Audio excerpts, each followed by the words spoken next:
আমি সত্যি রাজাকে মারতে গিয়েছিলাম সেদিন রাজা আমাকে সিংহাসনে বসিয়ে দিল, আর আজকে সত্যি রাজাকে বাঁচাতে গেলাম, রাজা আমাকে গলা ধাক্কা দিয়ে বার করে দিল। তাহলে আপনার জীবনে সুখ, আপনার জীবনে দুঃখ, এর জন্য দায়ী কেউ নয়। শাশুড়ির দুঃখের কারণ বৌমা নয়, আর বৌমার দুঃখের কারণ শাশুড়ি নয়, আপনার পাড়া প্রতিবেশী নয়। আপনার দুঃখের কারণ হচ্ছে আপনার সময় আর আপনার ভাগ্য। রাত্রি 12টার সময় পৌষ মাসে রাত্রি 12টায় যদি কেউ ফ্যানটা চালিয়ে দেয়, আপনি বলবেন ওরে ওরে বিষ লাগছে, ওরে বন্ধ কর বন্ধ কর, মরে যাব বন্ধ কর। আর ওই ফ্যানটাই যখন জ্যৈষ্ঠ মাসে রাত্রি 12টার সময় চলে, আপনি বলেন কি আরাম, কি আরাম, কি শান্তি। তাহলে ফ্যানটা তো চেঞ্জ হয়ে যাচ্ছে না, ফ্যানের সুইচটাও চেঞ্জ হচ্ছে না, ঘরটাও চেঞ্জ হচ্ছে না। চেঞ্জটা কি হচ্ছে না, সময়ের পরিবর্তন হচ্ছে। তখন ছিল পৌষ মাস, এখন হচ্ছে জ্যৈষ্ঠ মাস। তাই কোনটা আপনার ভালো লাগছে সেটা সময়ের পরিবর্তন। আজকে আপনার সঙ্গে কেউ ভালো ব্যবহার করছে, সময় আপনাকে ফেভার করছে। যেদিন সময় আপনার খারাপ হবে, যার সঙ্গে এত বন্ধুত্ব তার সঙ্গেও বিচ্ছেদ হয়ে যাবে। হরি হরি বল। আমি সখা তো সলিলে ডুবে মরি শ্যামা, দোষ করো নয় গো মা। আমার ধর্ম হলো কোদণ্ড স্বরূপ, পুণ্য ক্ষেত্র মাঝে আমি বাঁধিলাম কূপ। সে কূপে বেড়িল কাল রূপ জল, কালো বনরমা মা, দোষ করো নয় গো মা। তাহলে দেখুন বাবা ঠাকুর, আজকে কংস বোনের বিয়ে দিয়ে বোনকে শ্বশুর বাড়ি নিয়ে যাচ্ছে। বোন ভাবছে আমার দাদার মতো আমাকে ভালো আর জগতে কেউ বাসে না। কিন্তু একটা ভ্রান্ত ধারণা, একটুক্ষণ পরে মা দেবকী বুঝতে পারবে। কংস রথটা চালিয়ে নিয়ে যাচ্ছে, এমন সময় নিয়তি বলছে আপনার কপালে লেখা আছে আপনার বোন দেবকীর অষ্টম সন্তান আপনাকে হত্যা করবে। আর যেই কথা বলেছে অমনি কংস বললেন তাহলে তুই দাঁড়া, তুই আমার ক্ষমতাটা দেখে যা। এক লাফে রথ থেকে নামলেন, আর রথ থেকে নেমে গিয়ে বাঁ হাত দিয়ে দেবকীর চুলের মুঠিটা টেনে ধরেছে। আর দেবকীর চুলের মুঠিটা টেনে ধরে আর দেবকীকে তলোয়ার দিয়ে মারতে যাচ্ছে। আর যেই মারতে যাচ্ছে মহাজন বলছে এতক্ষণ দেবকী ভাবছিল যে আমার দাদার মতো আমাকে কেউ ভালোবাসে না, এবার সেই দাদাই তলোয়ারটা খুলে দেবকীকে হত্যা করতে যাচ্ছে। তাহলে বাবা ঠাকুর একটুক্ষণ আগে বললাম যে সময় আর ভাগ্য, এর দ্বারা রাষ্ট্রপতিও পরিচালিত, প্রধানমন্ত্রীও পরিচালিত, আর মুখ্যমন্ত্রীও পরিচালিত। এর বাইরে আমরা কেউ যেতে পারবো না। রাধে রাধে। আর যখনই দেবকীকে মারতে যাবে অমনি বসুদেব বলছেন মহারাজ আপনি আমার স্ত্রীকে মারবেন না মহারাজ, আমার স্ত্রীকে আপনি আমার স্ত্রীকে মারবেন না মহারাজ, মারবেন না। বললেন দেবকীর অষ্টম সন্তান আমাকে হত্যা করবে। বসুদেব বলছেন মহারাজ তাহলে যেদিন 8 নাম্বার ছেলেটা হবে সেদিন আপনার হাতে তুলে দেব, আপনি তাকে মারবেন কিন্তু আপনি আমার স্ত্রীকে মারবেন না। কংস বললেন যদি তোমার প্রথম ছেলে আমাকে হত্যা করে তাহলে আমার প্রথম ছেলেকেও আপনাকে দেব, আমার দ্বিতীয় ছেলেকেও দেব, আমার তৃতীয় চতুর্থ পঞ্চম ষষ্ঠ সপ্তম অষ্টম আমার 8টা ছেলে যেদিন যেদিন জন্ম হবে সেদিন সেদিন আপনার হাতে তুলে দেব, আপনি তাদের সবাইকে মারবেন কিন্তু দয়া করে আমার স্ত্রীকে মারবেন না। হরি হরি বল। স্ত্রীকে বাঁচাতে চাইছে কেন বাবা? 8টা ছেলেকে দিয়ে দেব কিন্তু আমার স্ত্রীকে মারবেন না কেন? কারণ বসুদেব জানে যে 8 নাম্বার ছেলেটা হবে ভগবান, আর ভগবানকে পেতে গেলে দেবকীকে রাখতে হবে, কারণ দেবকীর গর্ভেই ভগবান আসবে।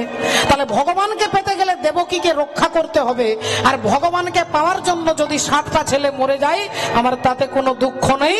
বলে তবু তো আমি ভগবান পাবো, তবু তো আমি ভগবান পাবো, তবু তো আমি ভগবান পাবো, তবু তো আমি ভগবান পাবো। ভগবানের লাগি আমি সবে বিসরে জীবন, তবু তো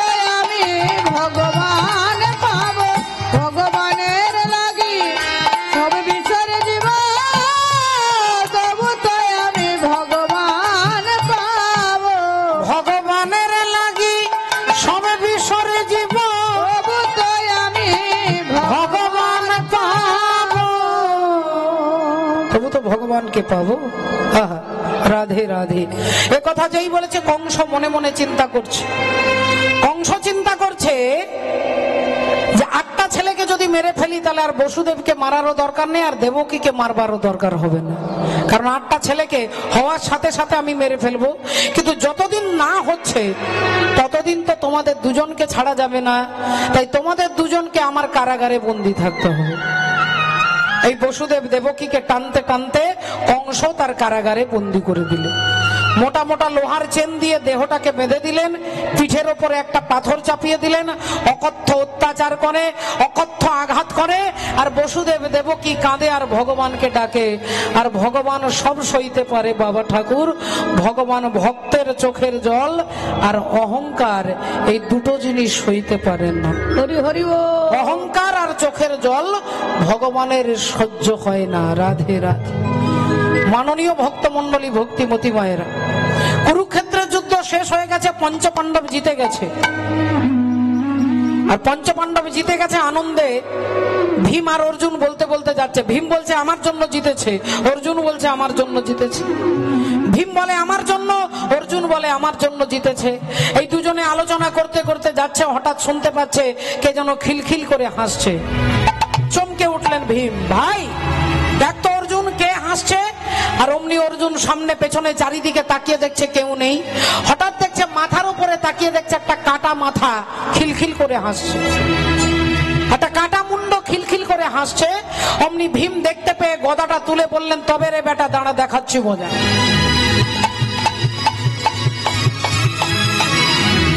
আর গদাটা তুলে যেই মারতে যাবে অমনি অন্তরে জামি শ্রী গোবিন্দ, অন্তরে জানিয়া, অন্তর্যামী শ্রী গোবিন্দ, অন্তরে জানিয়া, অন্তর্যামী শ্রী গোবিন্দ, অন্তরে জানিয়া, ভীমের সম্মুখেতে দাঁড়ালো আসিয়া, আজ ভীমের সম্মুখেতে দাঁড়ালো আসিয়া, ভীমের সম্মুখেতে দাঁড়ালো আসিয়া।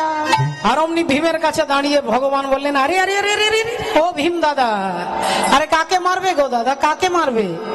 ভীম বলছে তুমি আমার হাতটা ছেড়ে দাও, কৃষ্ণ আগে ওকে মারবো, তারপরে তোমার সঙ্গে কথা বলবো।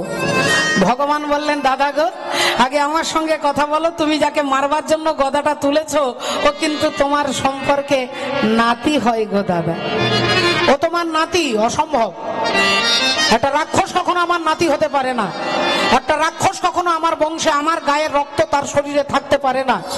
ভগবান বললেন, কেন দাদা, ও রাক্ষস বলে? ও দাদা, ভীম দাদা, ওই যে কাটা মাথাটাকে দেখছো কিন্তু সত্যি তোমার নাতি হয়। যদি বিশ্বাস না হয় তাহলে তুমি যে বংশে জন্মগ্রহণ করেছো সেই বংশের নাম চন্দ্রবংশ, আর চন্দ্রবংশের প্রথম পুরুষ হচ্ছে ভগবান শ্রী বিষ্ণু।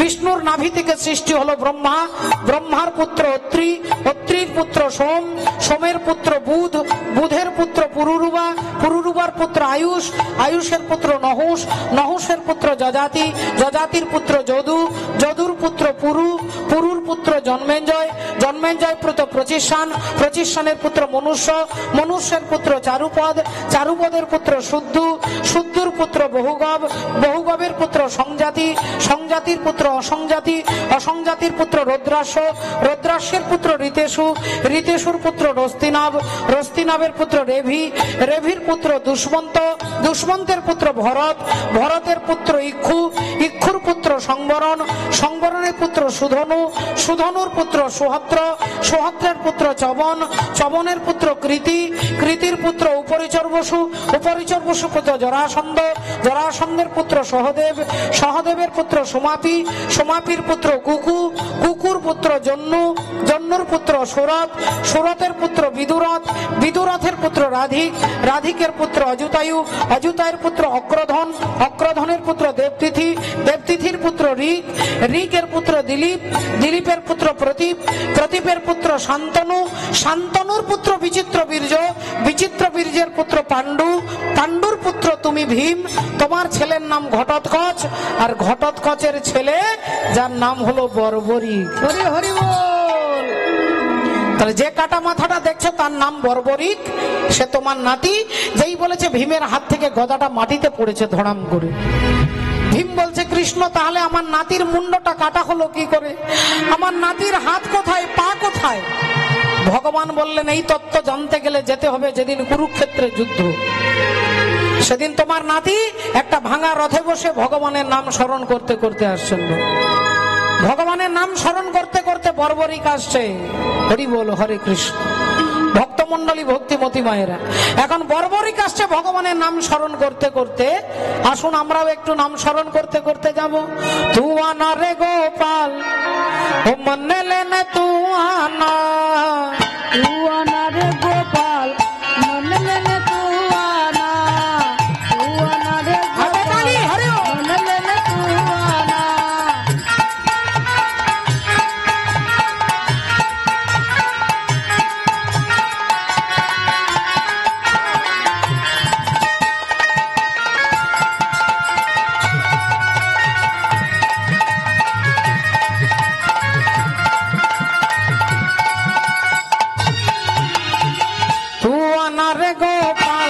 मने लेने, ओ मने लेने, ओ मने लेने तू आना, तू आना रे गोपाल, मन लेने तू आना।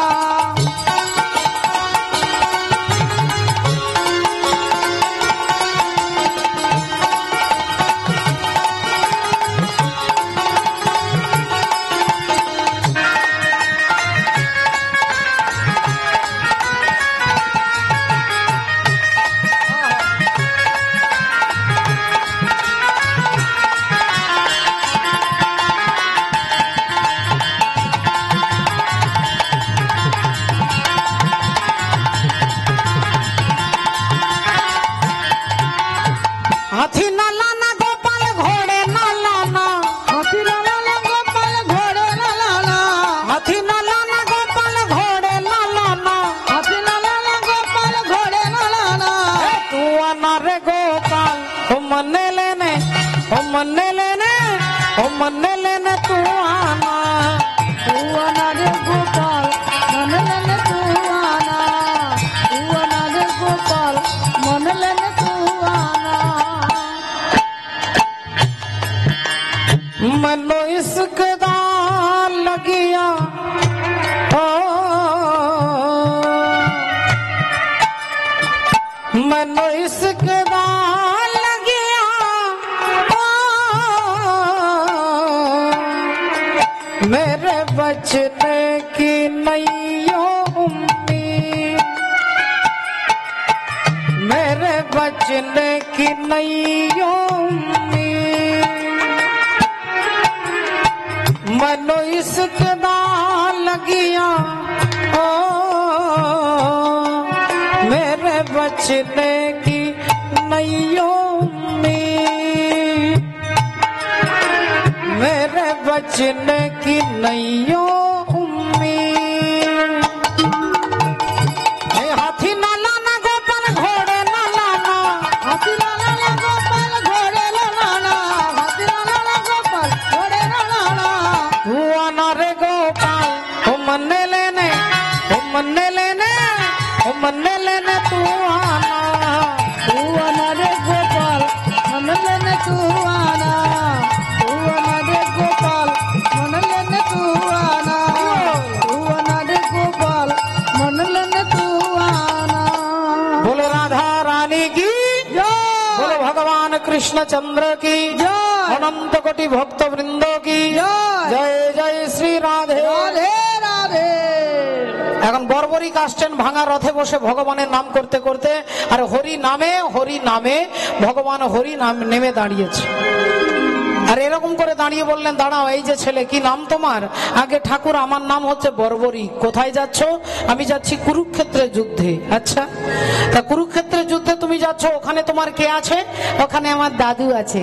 তোমার দাদু কি নাম? আগে দয়াল ঠাকুর, আমার দাদুর নাম হচ্ছে ভীম। ভীম, আচ্ছা, তাহলে তুমি ভীমের নাতি? আগে হ্যাঁ। তা তুমি যেহেতু ভীমের নাতি, তাহলে তুমি নিশ্চয় পঞ্চ পাণ্ডবের দলে যোগদান করবে।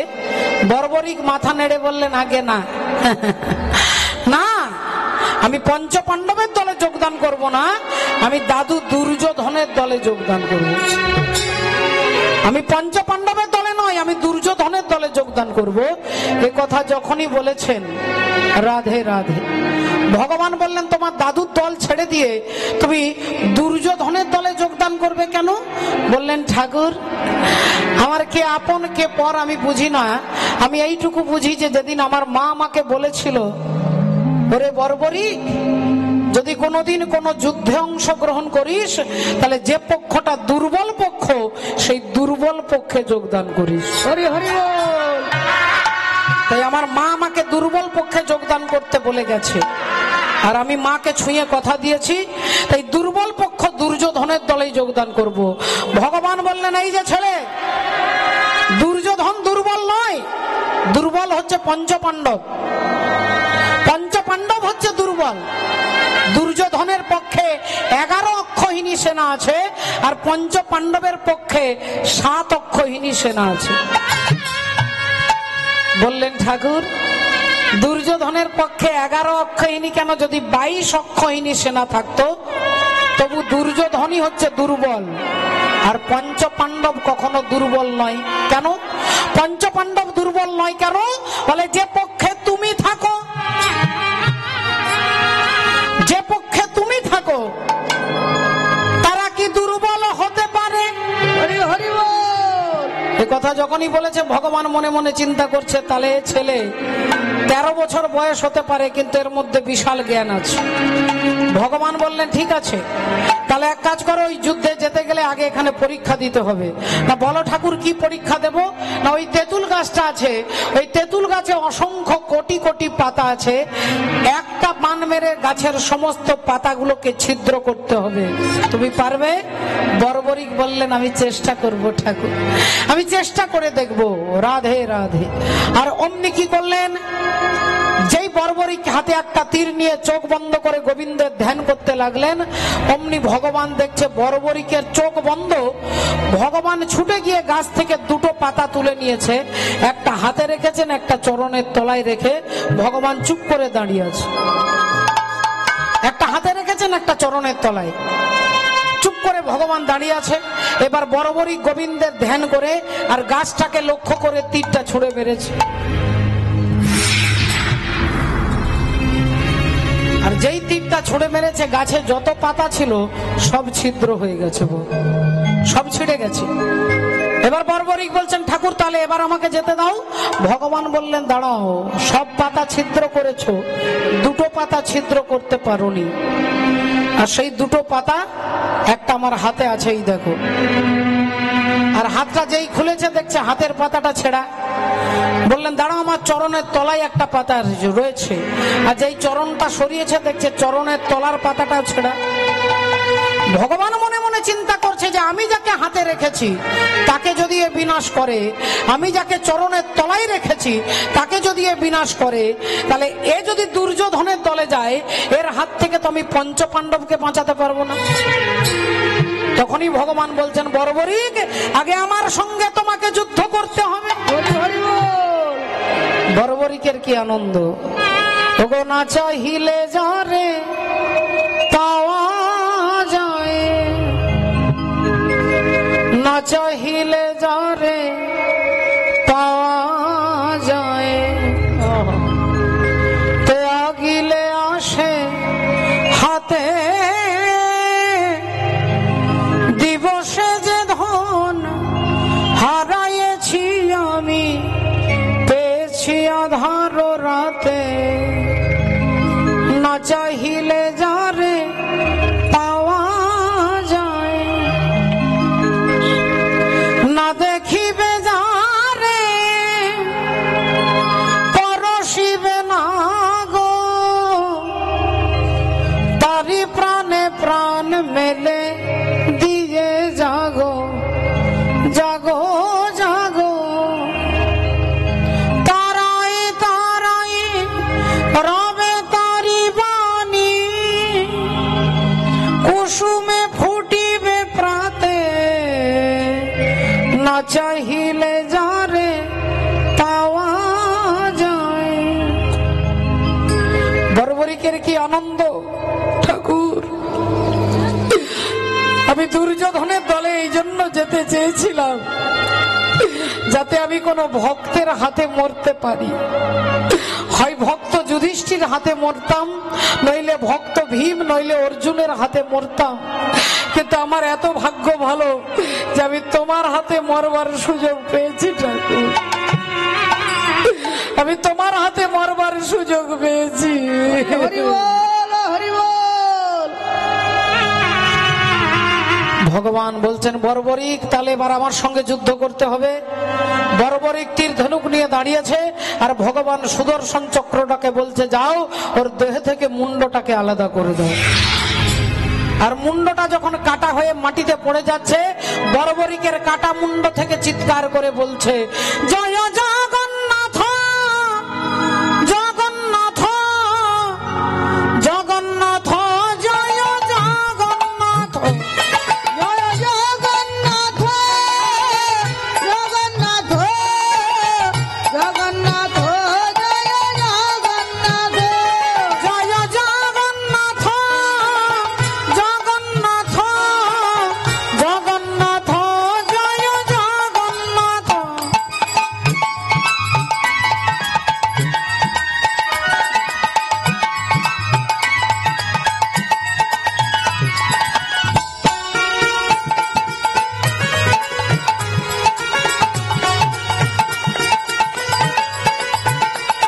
জয় রাধা মাধব,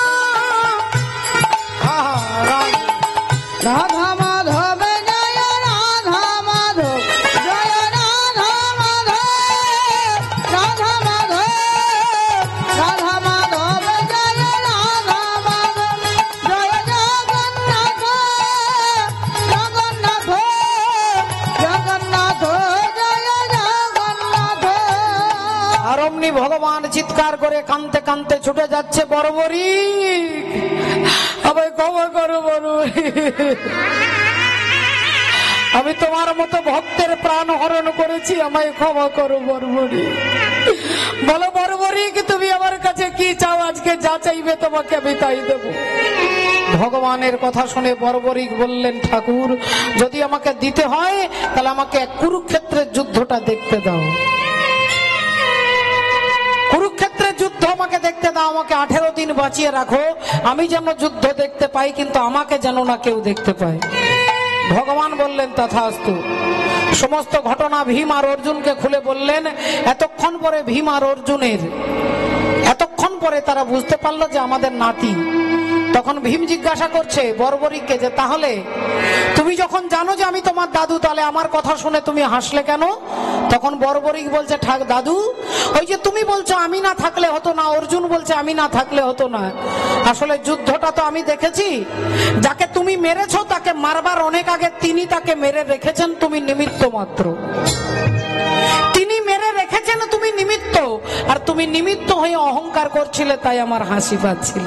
হ্যাঁ হ্যাঁ, তাই দেখুন ভক্তিবতী মায়েরা কত বড় কথা বলছেন যে মন্দির আমি করিনি, মন্দির তিনি করে রেখেছেন, আমি নিমিত্ত মাত্র।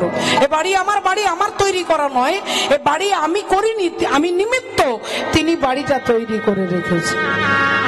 আহা, ও তাই বেদ পুরাণে ঋষিগণে ও দেখো ভব নদী বলেছে, ডায়মন্ড হারবার থানার নিচে যে নদী আছে, ডায়মন্ড মানে হিরে, আমার দেহের মধ্যে আছে 24 পরগনায়। আপনাদের 24 পরগনা জেলাতেই ডায়মন্ড হারবার আছে, 24 পরগনা। এই দেহের মধ্যে 24টা তত্ত্ব আছে বাবা। সদা বলো তত্ত্ব তত্ত্ব, কত তত্ত্ব শোনো। 24 তত্ত্বেতে হয় দেহেরও গঠন। পঞ্চভূত ক্ষিতি অপ তেজ মরুদ বোম, ষড়রিপু লোভ মোহ মাৎসর্য ক্রোধ কাম।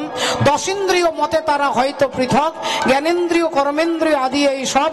জ্ঞানেন্দ্রিয় চক্ষু নাসা জিহ্বা কর্ণতক, কর্মেন্দ্রিয় হস্ত পদ গুজ্জ লিঙ্গ বাক।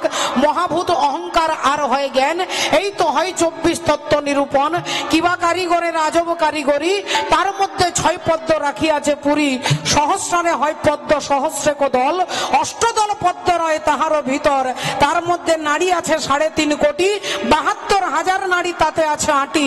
72,000 নারীর মধ্যে 700 প্রধান যে হয়, আর 700 নারীর মধ্যে 124 নারী তাতে শ্রেষ্ঠ হয়।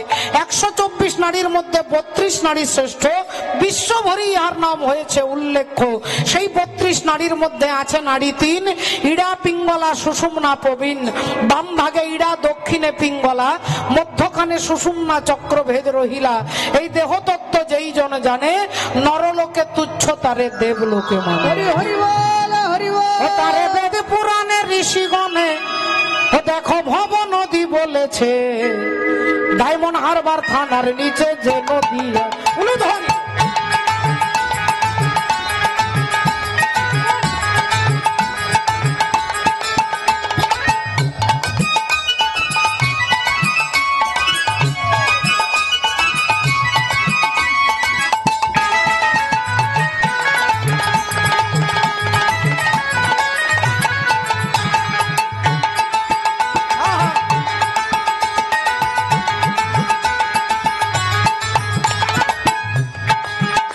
ও তার দক্ষিণে সাগর,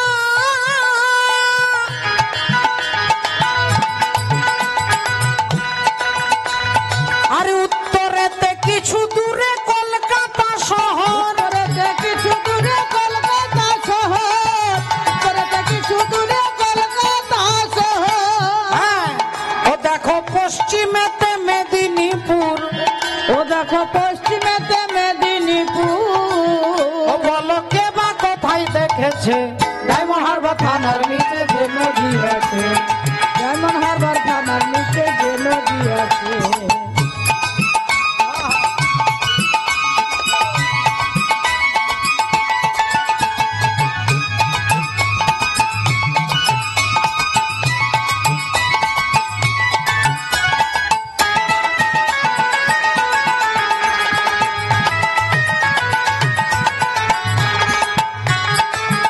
হ্যাঁ,